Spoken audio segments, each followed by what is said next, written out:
Adam said that in planning for the next World T20 schedule for Australia in October and November 2022, they endeavour to have players in a pool of hopefuls for that event.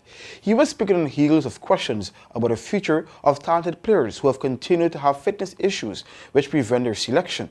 Almost immediately post the last World Cup now are in the sort of planning phase for October next year, when the tournament is going to be repeated in Australia.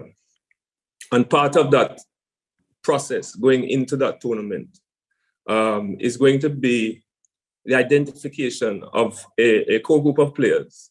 And I would see no reason why some of the players that we're discussing here wouldn't be in that core group of players who we would want to be looking at throughout the process.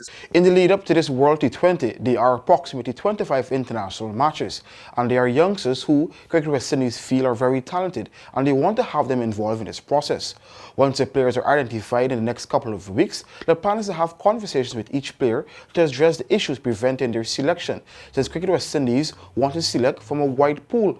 Once these players are identified in the next couple of weeks, the plan is to actually sit with them face to face. Well, when I say face to face, I mean have the conversation with them. It might have to be virtual, but it will be a case of making sure that we have a conversation on how best we can make sure that they're available going forward. So if there are issues that are preventing the selection of these players, then this is something that we see as a priority, because we want to be selecting from as wide a pool as possible.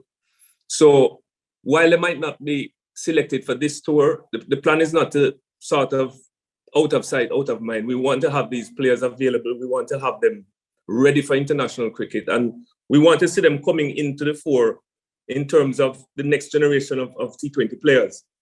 So I just wanted to put that out to you during this conversation, because I don't want it to be a feeling that, players are out there and it's a case of neglecting them or not thinking about their development, as well as the movement of our team and the transition of our team going into another World Cup. After the horror show by West Indies at the recently concluded World T20 in the United Arab Emirates, many have called for there to be an overhaul of the team and for younger talents to be blooded in the lead up to next year's World Tournament.